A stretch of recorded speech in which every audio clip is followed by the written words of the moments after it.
Greetings and salutations, this is Off-Grid Warrior. How are you doing, guys? Today I am on the off-grid cabin here, getting work done. I've been up last few hours lifting, scraping, moving logs and getting them ready to do some scribing. So that's pretty much what all today will be about, is scribing logs. And I thought I would show you exactly what I'm doing and what a scribe-fit cabin looks like, what it actually involves in scribing the logs and getting your wall built. Just to be clear, scribe fitting a log cabin, the scribe fit technique is definitely not the fastest way to get a cabin built. If you need to build a cabin and you're trying to get it done quick, I'm not going to recommend scribe fitting, but if done properly, it is a beautiful look and it's worth it in the end. So that's the plan. I've chosen scribe fitting here. I've got to stick with it, and we're going to finish it. So I'm going to give you guys a little bit of info on exactly what scribe fitting is and what it involves. So as you can see, I've got a log up here, and it's secured in place right now by this device called a log dog. A log dog comes in different flavors. These were actually loaned to me. It's basically just a spike, 2 spikes on either end, and it's used to secure the logs, and I have 2 of them that are keeping this log secure. When you start scribing, you want to make sure that your log's not moving, so pretty important. The other thing I've done to this log in preparation is I've obviously you've got to get your logs level, and I've checked the distance on each end from the floor. We want to keep it, as we go up, you want to keep an eye on obviously level and whether the distance from the top of the logs on either corners are staying the same. So that's pretty important as you go up. Right, so we've got the log in place. It's secure, it's not going to move. Now we actually go do the whole scribing process, and it can be a little involved, and there's different ways to do this, to set up, to determine the depth that you're going to scribe at. There's several factors. I'm just going to try and keep it simple. The first thing you want to do is, one device you're definitely going to need is this little doodad here, this divider, and this is specifically for scribing. It has 2 little levels for both planes on the actual divider, so I'll explain that in more detail. Once you have your log up and you know it's good, the first thing you're going to do is you're going to find your largest gap in the log. So you're going to take your divider and you're going to move along and find where your widest part is. Right. Once you've got your widest part, you open up the divider, 1/4 inch, 1/2 inch, and I won't get in depth in detail why you'd want to use different depths. But let's just say it gets kind of complicated depending on what you're trying to achieve, if you're trying to match another log on the other side. But let's just say, to keep things simple, I typically open it up another 1/4 to 1/2 inch once I know what the widest area is. Then I set it, right? I secure that distance, I lock it in, and then we go to what's called a storyboard, and we make sure that we are actually working with a level divider over here. Okay, so let's go take a look at that. Okay, here we have it. This is the storyboard, and essentially it's a board that one would put up and make sure that it is level. Alright, we want a nice straight board. You need to check it with a spirit level, and then on the face of that board you will draw a little line. Right, that line is again being drawn by a spirit level. Alright, and I know that that is a straight line. Okay, what we do now is we take our divider and we put both tips on that line. Okay, and now essentially, if you've set the board up and you set the line up and you know it's level and straight, this is the point where you dial in your 2 little bubbles over here. Okay, your 2 little levels. That's obviously done with the little fly nuts over here. And guys, you want to make sure that you take your time and do this properly. Alright, mine's looking pretty good. I'm happy.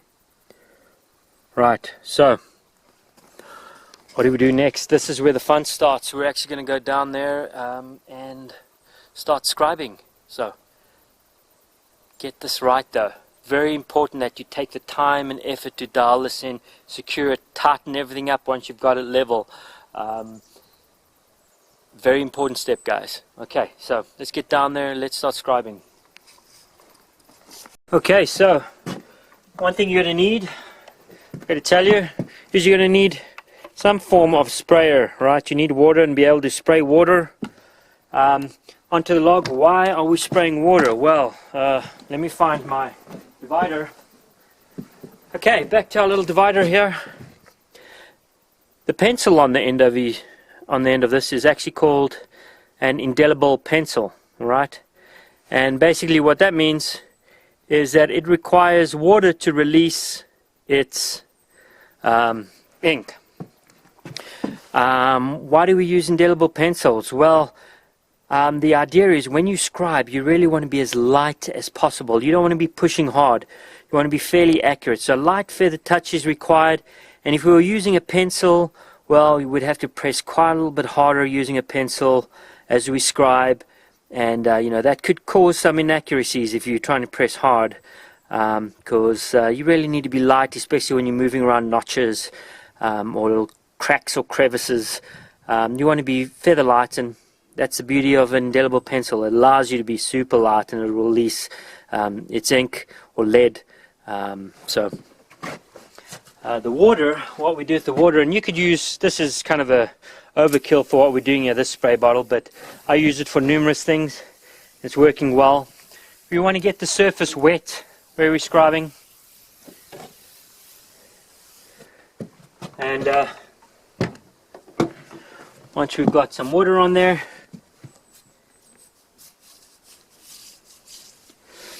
essentially what we're doing here is we're holding the two tips onto our logs here, and I'm watching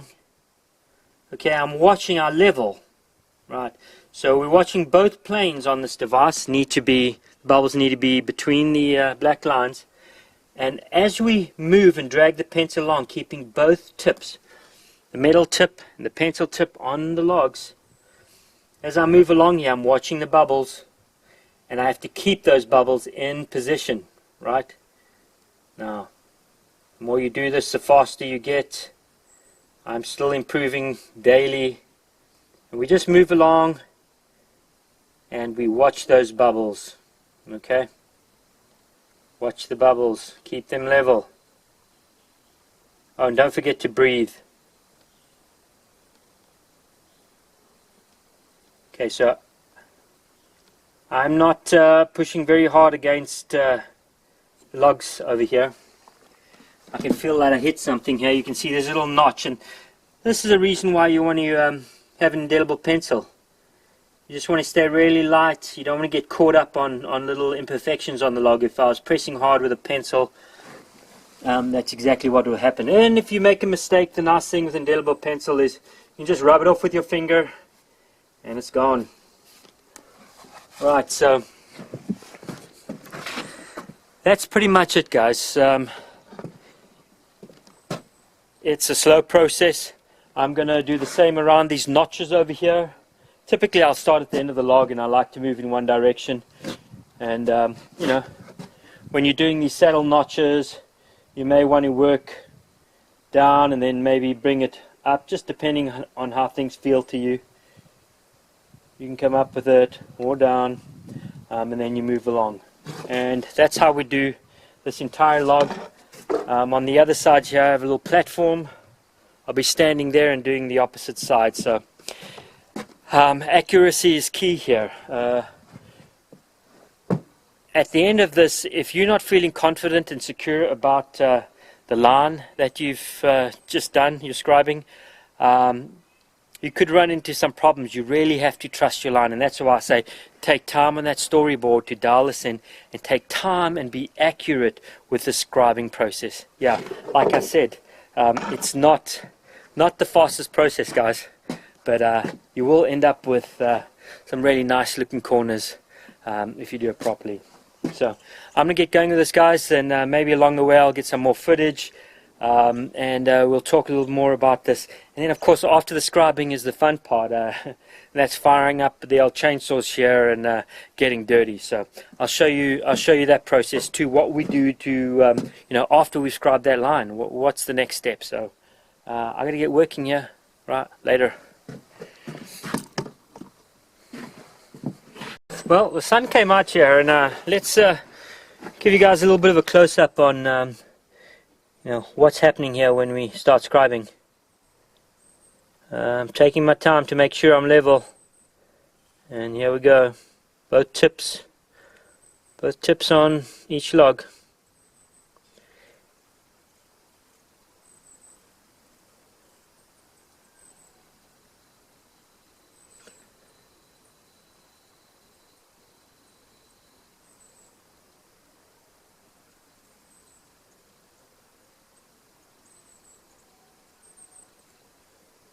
What I'll do sometimes is, as I mentioned, come up from the bottom side too. It helps on these notches. Nice and slowly, taking my time, watching my levels as I do this. I'm barely putting any pressure on this pencil.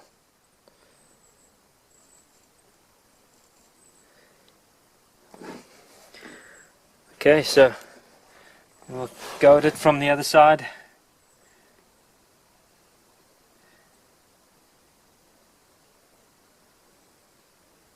Watching the levels again.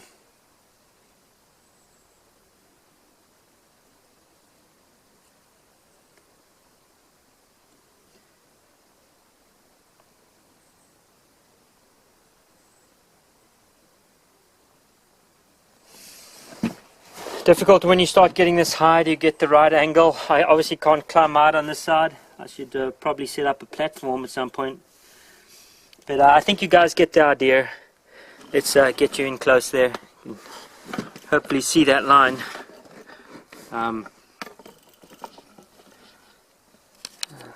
So that's pretty much it. It's not glamorous work, but you know, accuracy is key. So once again, I'm going to get going here, and we'll look at the next stage in a while.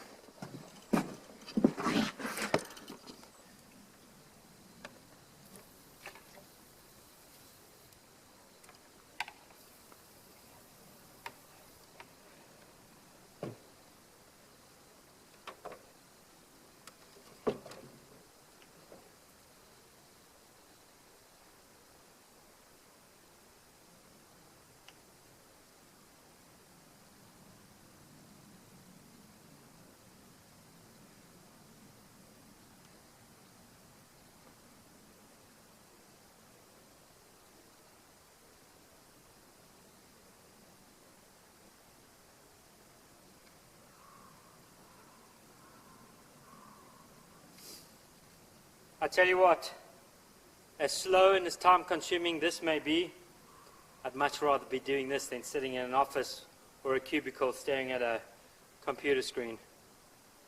Yeah, much better. You should try it. And it's really not that difficult. It just requires a little bit of patience. Yeah, and logs, lots of logs, lots of peeling. Good times. Okay, so I've rolled the log over, and you can clearly see the line that has been scribed. Okay, you can see where we get to the notches on the other side, and then how we scribe to the ends. Okay, so it's all a good line. I like it, nice and clear.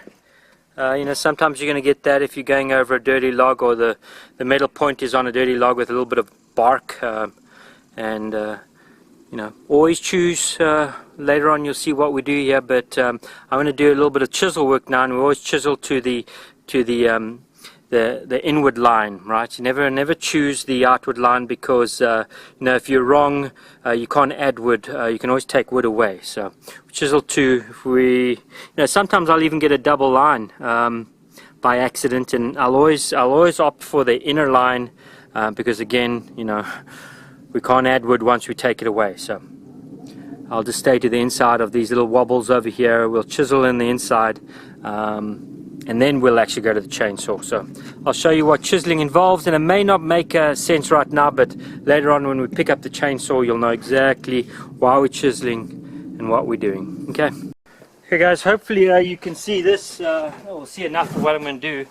I'm not going to actually start chiseling, because if I do that I may knock the camera, which is on a tripod right now, precariously on the wall. So what we're going to do now is I'm going to take a chisel and I'm going to chisel to this line. This is the saddle notch, and I'm going to be chiseling. I'm going to knock it slowly. Definitely don't want to knock the camera off.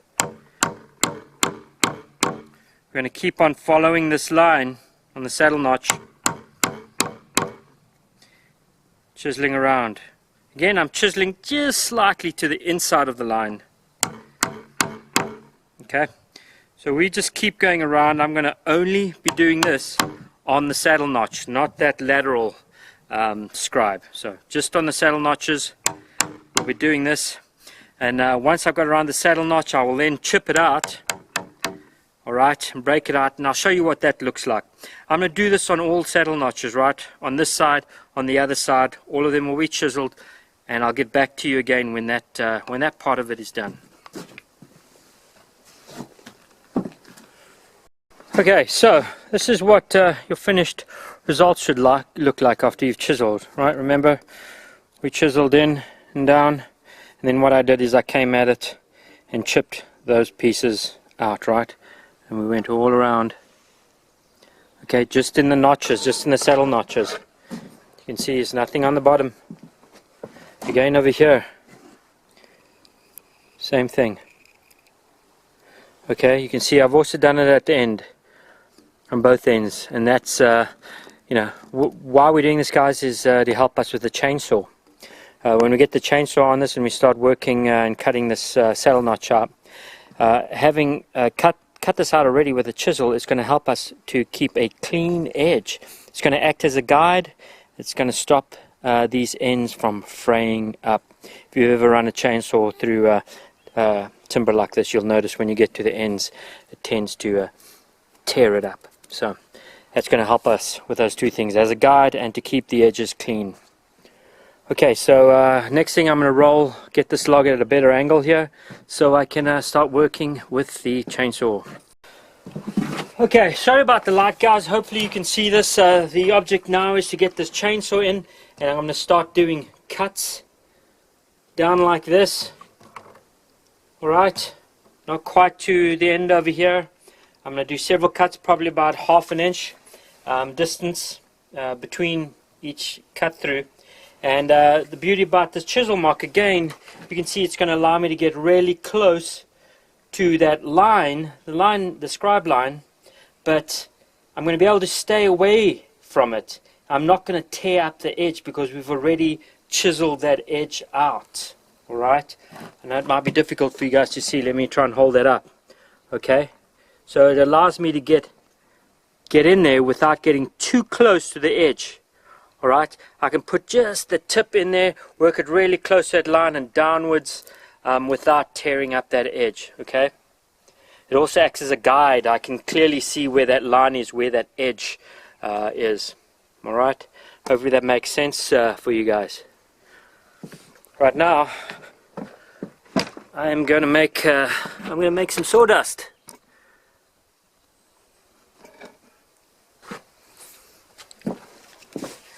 Remember, safety first. Safety first.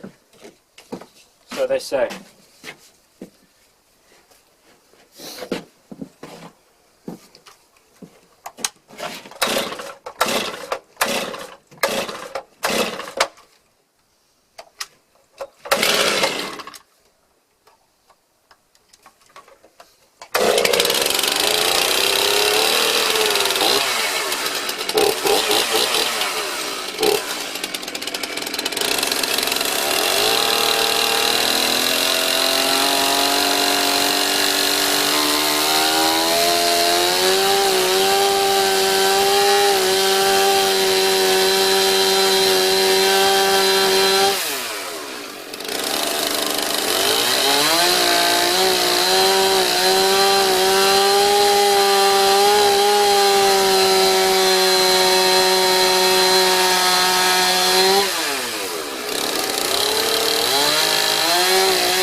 so you guys have a better idea.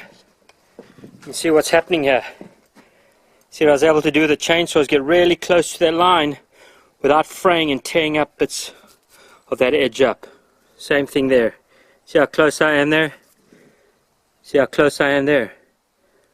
So that's going to give us a nice cleaner look around the saddle notch and not have these ugly chainsaw marks. Well, in theory, every now and again you have a little you know, whoopsie, but I can also tell my chainsaw, the chain needs some sharpening. Makes a huge difference. Do I want to battle with this, or do I want to slice cheese? And I'm into slicing cheese, so notice I didn't say cut cheese. I'm going to sharpen up that chain and get this done. Okay guys, I've done both saddle notches on both sides. On the one side I've rolled it over, and now we're going to continue these cuts that I was making. We're going to continue them through to this side of the saddle notch. Alright, now I'm going to set the camera up so hopefully you guys can see again how this chisel line comes into play and assists us with getting close to the line but staying away from that edge and not ruining it. So let's see what that looks like.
Alright guys, so at this point what you can do is you can see oh, sorry about that, let's zoom out here. What we're going to do is we're now going to just break these little biscuits out, little snacks, with a hammer doing this, and well, difficult with one hand, so let me bust those out and we'll look at what we have there.